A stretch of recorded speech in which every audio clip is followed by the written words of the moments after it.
కారం రంగు రుచితో ఉంటుంది. ఆచి మిరపపొడి అదరగొట్టే కారం రంగు రుచి. రైటిక పార్లమెంట్ సమావేశాల నిర్వహణపై అఖిలపక్ష సమావేశం జరిగింది. కేంద్ర మంత్రి కిరణ్ రిజిజు నేతృత్వంలో ఈ మీటింగ్ ప్రారంభమైంది. పార్లమెంట్ సమావేశాల్లో బిల్లులు ఎజెండాపైనే ప్రధానంగా చర్చ జరిగింది. కాంగ్రెస్ నుంచి జైరాం రమేష్, గౌరవ్ గొగోయ్ హాజరయ్యారు. ఇక ఎన్సీపీ నుంచి సుప్రియా, టీడీపీ నుంచి లావు శ్రీకృష్ణదేవరాయలు హాజరయ్యారు. వైసీపీ నుంచి పిల్లి సుభాష్, గురుమూర్తి హాజరయ్యారు. మరోవైపు బీఆర్ఎస్ నుంచి సురేష్ రెడ్డి, జనసేన నుంచి బాలశౌరి హాజరయ్యారు. పార్లమెంట్ సమావేశాలకు సహకరించాలని కేంద్రం కోరింది. పహల్గాం ఘటన, ట్రంప్ ప్రకటనపై సమాధానం చెప్పాలని విపక్షాలు డిమాండ్ చేస్తున్నాయి. ఇక బీహార్ ఓటర్ల జాబితా సవరణలో, దళితులపై దాడులు, జమ్మూకి రాష్ట్ర హోదాపై చర్చకు విపక్షాలు డిమాండ్ చేశాయి.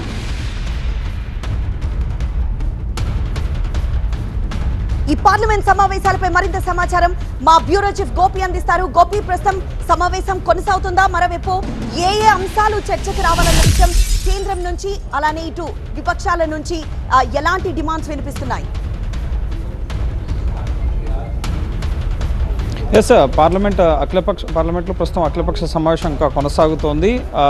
కేంద్ర పార్లమెంటరీ వ్యవహారాల శాఖ మంత్రి కిరణ్ రిజిజు నేతృత్వంలో ఈ సమావేశం జరుగుతుంది. జేపీ నడ్డా, అలాగే అర్జున్ రామ్ మేఘ్వాల్, ఇటు ఎల్ మురుగన్ కేంద్ర మంత్రులు హాజరయ్యారు. అలాగే వివిధ పార్టీలకు సంబంధించిన పార్లమెంటరీ పక్ష నేతలు కూడా ఈ సమావేశానికి హాజరు కావడం జరిగింది. రేపటి నుంచి ఇటు ఆగస్టు 21 వరకు 21 పని దినాల్లో పార్లమెంట్ సమావేశాలు జరగబోతున్నాయి. పహల్గాం టెర్రర్ అటాక్, అలాగే ఆపరేషన్ సింధూర్, అలాగే ప్రస్తుతం దేశంలో ఉన్న పరిస్థితులన్నిటిపైన కూడా చర్చించాలి. దీనికి ప్రధాని సమాధానం చెప్పాలి పార్లమెంటు వేదికగా. ఎందుకంటే ప్రత్యేక సమావేశాన్ని డిమాండ్ చేశారు ఈ ఆపరేషన్ సింధూర్ సమయంలో. కానీ అలాగే పహల్గాం ఉగ్రవాద ఘటనకు సంబంధించి విపక్షాలు ప్రత్యేక సమావేశాలు డిమాండ్ చేసినా అవి జరగలేదు. సో ఇప్పుడు జరుగుతున్న సమావేశాల్లో దీనన్నిటికీ కూడా ప్రధాని మోడీ సమాధానం చెప్పాలని చెప్పి విపక్షాలు డిమాండ్ చేస్తున్నాయి. అలాగే బీహార్లో ఓటర్ల జాబితా సవరణ కింద ఓటర్లను తొలగిస్తున్నారు అన్న అంశం కానీ, అలాగే దర్యాప్తు సంస్థల దుర్వినియోగం, నిరుద్యోగం, రైతు సమస్యలు, అలాగే మహిళలు, అలాగే దళితులపై జరుగుతున్న దాడులు, వీటన్నిటిపైన కూడా ముఖ్యంగా చర్చ జరగాలని చెప్పి, వీటన్నిటికీ ప్రధాని నేరుగా సమాధానం ఇవ్వాలని చెప్పి ప్రధానంగా విపక్షాలన్నీ కూడా డిమాండ్ చేస్తున్నాయి. అయితే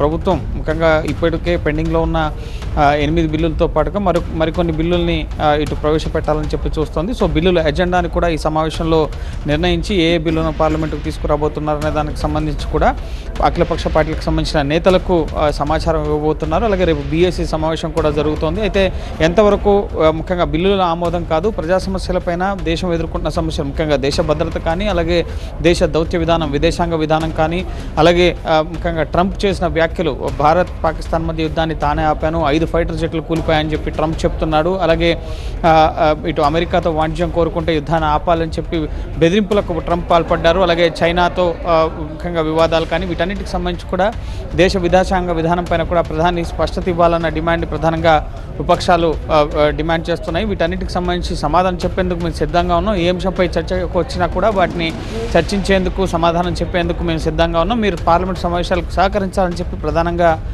ఈ అఖిలపక్ష సమావేశంలో ఇటు ప్రభుత్వం తరఫున కిరణ్ రిజిజు కూడా విపక్ష నేతలను కోరడం జరిగింది. ఇక తెలుగు రాష్ట్రాలకు సంబంధించి కూడా అభివృద్ధి అంశాలు, పెండింగ్ సమస్యలు, రాష్ట్రానికి సంబంధించి విభజన చట్టం అమలు, వీటన్నిటికి సంబంధించిన అంశాలు కూడా తెలుగు రాష్ట్రాలకు సంబంధించిన పార్టీలు టీడీపీ కానీ, జనసేన, అలాగే వైఎస్ఆర్సీపీ, ఇటు బీఆర్ఎస్, ఈ పార్టీలన్నీ కూడా ఈ పార్లమెంటు వర్షాకాల సమావేశాల్లో లేవనెత్తబోతున్నాయి.